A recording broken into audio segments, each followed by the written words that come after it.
মুরগির বাচ্চা ফোটার পরে আমাদের কাজ কি, আমরা কিভাবে মুরগির বাচ্চা ব্রুডিং করব এবং ব্রুডিংয়ে কী কী মেডিসিন ব্যবহার করব সব কিছু আপনাদেরকে জানানোর চেষ্টা করব। মুরগির বাচ্চা ফোটার পর অথবা কিনে আনার পর আমাদের যে কাজটা সর্বপ্রথম করতে হবে এই মুরগির বাচ্চাকে ব্রুডিং করা। তো এই ব্রুডিং করার জন্য কিন্তু ব্রুডিং সেটআপটা আমরা আগে থেকেই করে রাখতে হবে। তো ব্রুডিং সেটআপে আমাদের কী কী করতে হবে, আমরা যেখানে মুরগির বাচ্চা রাখবো সেখানে হচ্ছে গিয়ে আমাদেরকে একটা রাউন্ড শেপ বা গোলাকার আকারে তৈরি করে নিতে হবে। এটা হচ্ছে আমরা বোর্ড দিয়ে, প্লেন সিট দিয়ে, বাঁশের চাটই দিয়ে করে নিতে হবে। এবং এর নিচে আমরা যেটা করি, আমরা হচ্ছে এর নিচে ধানের তুষ ব্যবহার করি, অনেকে হচ্ছে গিয়ে এখানে কাঠের গুঁড়া ব্যবহার করে। এবং এর উপরে আমরা হচ্ছে সুতি কাপড় অথবা পাটের বস্তা বা সালার বস্তা বিছিয়ে দিব এবং তার উপরে আমরা মুরগির বাচ্চা অথবা কোয়েল পাখির বাচ্চা রাখবো।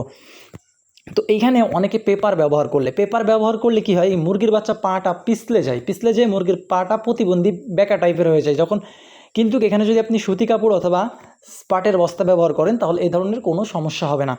এবং এরপরে আমাদের মুরগিকে খাবার পানি দিতে হবে। তো এইখানে আজকে আমরা ব্রুডিং করতেছি অল্প পরিমাণ, আমরা মাত্র 100 পিস ফার্মি মুরগির বাচ্চা ব্রুডিং করব। তো এইখানে আমরা 100 ওয়াটের একটা লাইট ব্যবহার করতেছি এবং আমরা এখানে প্লেন শিট দিয়ে রাউন্ড শেপ করে নিয়েছি এবং নিচে কিন্তু দেখেন আমাদের পাটের বস্তা বা সালার বস্তা ব্যবহার করা।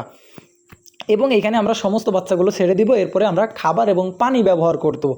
তো আমরা খাবারটা মনে করেন ব্রয়লার স্টার্টার অথবা সোনালি স্টার্টার খাবারটা দিলাম। এখন আমরা পানিতে কোন ওষুধ বা কোন মেডিসিনটা ব্যবহার করব।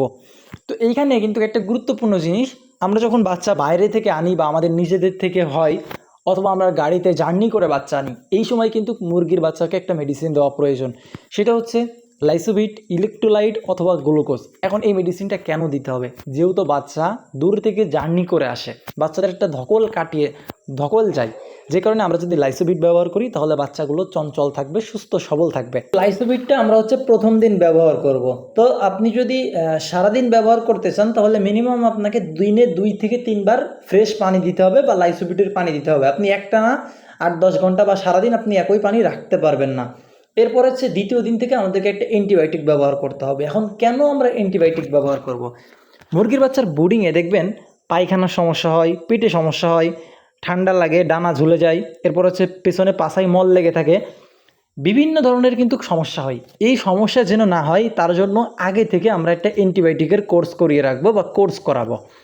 তো এই কোর্সটা আমরা কি অ্যান্টিবায়োটিক করাতে পারি, অনেকে দেখবেন রেনামক্স ব্যবহার করে, অ্যামোক্সিসিলিন ব্যবহার করে, অ্যান্ড্রোসিন ব্যবহার করে, শেফা 1 ব্যবহার করে, রেনাসি ব্যবহার করে, বিভিন্ন ধরনের কিন্তু অ্যান্টিবায়োটিক মেডিসিন আছে।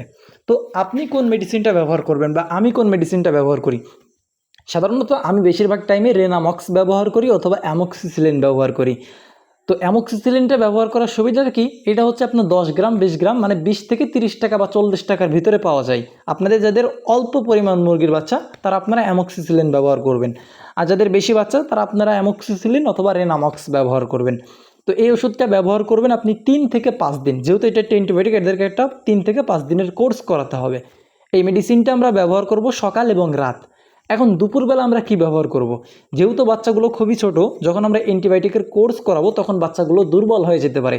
সেই ক্ষেত্রে আমরা প্রতিদিন দুপুরবেলা লাইসোভিট অথবা রেনাসি একটা মাল্টিভিটামিন ব্যবহার করব। তাহলে মুরগির বাচ্চাগুলো আর দুর্বল হবে না। এরপরে আমরা 6 থেকে 7 দিন বয়সে রানীক্ষেতের ভ্যাকসিন করব।